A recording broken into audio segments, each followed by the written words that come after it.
नमस्कार मित्रांनो, स्वागत आहे आपल्या आमच्या युट्यूब चॅनल महाजॉबमध्ये। मित्रांनो, महाजॉबच्या आजच्या एपिसोडमध्ये आपण एका नवीन भरतीबाबतचा अपडेट या ठिकाणी घेत आहोत, ज्यामध्ये मुंबई उच्च न्यायालयामार्फत ही भरतीची जाहिरात या ठिकाणी प्रसिद्ध करण्यात आलेली आहे। कायमस्वरूपी सरकारी नोकरी तुम्हाला या ठिकाणी यामार्फत मिळत आहे, ज्यासाठी बेसिक क्वालिफिकेशन तुमचं कोणतीही पदवी राहणार आहे। अर्थात डिटेलमध्ये आपण याबाबतची माहिती घेणार आहोत। यामध्ये वेतन तुम्हाला बेसिक पे 67,700 राहणार आहे। पे स्केल तुमचा 67,700 ते 2,08,700 हा राहणार आहे। सॅलरी बेस्ड इन क्लास आहे, त्याबाबत काळजी करण्याची गरज नाही आहे। ऑनलाईन अर्ज करण्यासाठी सुरुवात झालेली आहे आणि संपूर्ण माहिती आपण आजच्या व्हिडिओमध्ये या ठिकाणी पाहणार आहोत। चला तर मग आजचा व्हिडिओ सुरू करूया। त्याअगोदर मित्रांनो, मेक शुअर चॅनल नवीन असाल तर महाजॉब चॅनल नक्की सबस्क्राईब कराल। जॉब रिलेटेड डेली अपडेट देण्याचा प्रयत्न मी या ठिकाणी करत असतो, तर मेक शुअर तुम्ही चॅनलला सबस्क्राईब करून त्या बेल आयकॉनवर क्लिक कराल। बघा मित्रांनो, जाहिरात जी आहे ती या ठिकाणी प्रसिद्ध करण्यात आलेली आहे। High court of judiciary at Bombay, principal seat at Bombay यांच्यामार्फत ही रिक्रुटमेंट या ठिकाणी होत आहे। बघूया पुढे त्यांनी काय म्हणलेलं आहे, तर online applications are invited from aspirants candidate who fulfil the eligibility criteria and other essential candidates on the date of publication of this advertisement for preparation list, ज्यामध्ये 35 कॅन्डिडेट सिलेक्ट केले जातील आणि वेटलिस्टमध्ये 9 कॅन्डिडेट्स या ठिकाणी राहणार आहे। पदाचं नाव हे पर्सनल असिस्टंट टू ऑनरेबल जज हे राहणार आहे, ज्यासाठी तुम्हाला अर्ज करायचा आहे। यामध्ये तुम्ही बघू शकता टोटल 36 जागा या ठिकाणी मित्रांनो ज्या आहेत त्या टोटल वॅकंट पोस्ट आहेत। पुढे होणाऱ्या वॅकंट पोस्ट धरून टोटल 35 कॅन्डिडेट या ठिकाणी सिलेक्ट केले जातील, तर वेटलिस्टमध्ये या ठिकाणी 9 कॅन्डिडेट्स राहणार आहे। अपंगांसाठी 1 जागा या ठिकाणी रिझर्व आहे। पे स्केल S23 चा तुम्हाला 67,700 ते 2,08,700 हा मिळत आहे, प्लस जे काय अलाउन्स असतील तुम्हाला मिळणार आहे। Salary he based in class आहे, त्याबाबत काळजी करण्याची गरज नाही आहे। आता पुढे बघूया यासाठी लागणारं क्वालिफिकेशन काय असणार आहे। तर बघा, एज्युकेशन क्वालिफिकेशन मध्ये मस्ट पजेस युनिव्हर्सिटी डिग्री, कोणत्याही विषयाची कोणतीही डिग्री असेल तर तुम्ही एलिजिबल होता अप्लाय करण्यासाठी।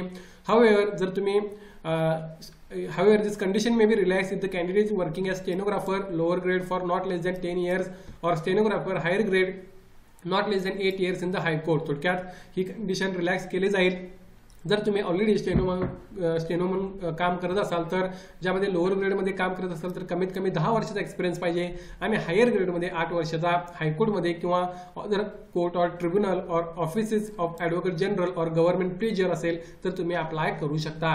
या व्यतिरिक्त तुमच्याकडे must have pass English short hand examination of speed of 120 words per minute. त्या व्यतिरिक्त तुम्हाला या ठिकाणी मित्रांनो बघू शकता टायपिंग स्पीड सुद्धा तुमचं 50 वर्ड्स पर मिनिटचं असणे आवश्यक आहे अर्ज करण्यासाठी। आणखीन काही गोष्टींमध्ये तुम्हाला ITI कोणतं सर्टिफिकेट असणे आवश्यक आहे, अर्थात 50 वर्ड्स पर मिनिटचं तुमच्याकडे असेल तर तुम्हाला या ठिकाणी कॉम्प्युटरचं सर्टिफिकेट सुद्धा पाहिजे, ज्यामध्ये तुम्ही बघू शकता MSc किंवा त्या रिलेटेड कोणतंही एक सर्टिफिकेट तुमच्याकडे असेल यापैकी, तर तुम्ही या पदासाठी अप्लाय करू शकता। सो थोडक्यात सांगायचं झालं तर कोणतीही पदवी, या व्यतिरिक्त तुम्हाला 120 वर्ड्स पर मिनिटचं शॉर्ट हँड, 50 वर्ड्स पर मिनिटचं टायपिंग आणि कॉम्प्युटर रिलेटेड कोणते एक सर्टिफिकेट जे अप्रूव्ड असेल ते तुम्हाला असणे आवश्यक आहे अर्ज करण्यासाठी। पुढे बघा, या ठिकाणी मित्रांनो एलिजिबिलिटी क्रायटेरिया आणि इसेन्शियल कंडिशन्स मध्ये त्यांनी काय सांगितलं आहे, तर फॉर ओपन जनरल कॅटेगरीसाठी 21 ते 38 वर्ष एज लिमिट राहणार आहे, अर्थात हे ओपनसाठी आहे। 21 ते 43 वर्ष एज लिमिट हे जे कॅटेगरीमधले कॅन्डिडेट आहेत त्यांच्यासाठी राहील। तर हायकोर्ट आणि गव्हर्नमेंट एम्प्लॉयसाठी 21 ते नॉट ॲप्लिकेबल, जे हायर एज लिमिट आहे ते ॲप्लिकेबल नाही आहे, मात्र मिनिमम एज लिमिट 21 वर्ष असणे आवश्यक आहे। सो या बेसिसवर तुम्ही तुमचं एज कॅल्क्युलेट करून या ठिकाणी एलिजिबल होत असाल तर अर्ज करू शकता। आता या ठिकाणी सिलेक्शन कशा प्रकारे होणार आहे बघा, तर पार्ट 1 मध्ये तुमचं शॉर्ट हँड टेस्ट होईल 40 मार्क्सची, ज्यामध्ये dictation of 2 passages in English containing total 600 words for jotting down dictation in 5 minutes and transcription therefore in 35 minutes. थोडक्यात तुमचं 5 मिनिटमध्ये ट्रान्स्क्रिप्शनचं आणि त्यानंतर डिक्टेशनचं आणि 35 मिनिट्समध्ये तुमचं डिक्टेशन जे झालेलं आहे त्याचं ट्रान्स्क्रिप्शन कंप्लीट करणे आवश्यक आहे। यानंतर पार्ट 2 मध्ये तुमची टायपिंग टेस्ट होईल 40 मार्क्सची, ज्यामध्ये passage in English language containing 500 words for typing in 10 minutes असणार आहे। या व्यतिरिक्त तुमची वायवा इंटरव्ह्यू सुद्धा होणार आहे 20 मार्कांचा, ज्यामार्फत तुमचं फायनल सिलेक्शन मित्रांनो या ठिकाणी होणार आहे। त्यानंतर बघा, या ठिकाणी मित्रांनो अप्लाय करण्यासाठी फी जी आहे ती 1,000 रुपये फॉर्म फी त्याने आकारलेली आहे, जी तुम्हाला SBI कलेक्ट थ्रू या ठिकाणी भरायची आहे। ऑनलाईन अर्ज करताना तुम्हाला ही फी भरू शकता, सर्वांसाठी सेमच फॉर्म फी राहणार आहे। यासाठी अप्लाय करण्यासाठी तुम्हाला व्हिजिट करायच्या बॉम्बे हायकोर्टच्या ऑफिशियल वेबसाईटवर ज्याची लिंक मी डिस्क्रिप्शनमध्ये मेन्शन करेन। या ठिकाणी 18/8/2025 पासून 1/9/2025 पर्यंत तुम्ही ऑनलाईन अप्लाय करू शकता। नक्कीच मित्रांनो, फार चांगली संधी आहे। जे कॅन्डिडेट शॉर्ट हँड करून बसलेले आहेत त्यांच्यासाठी नक्कीच चांगली संधी राहणार आहे मित्रांनो। 120 वर्ड्सचं तुमचं शॉर्ट हँड आणि 50 वर्ड्सचं टायपिंग असेल तर तुम्ही नक्की या ठिकाणी प्रयत्न करू शकता।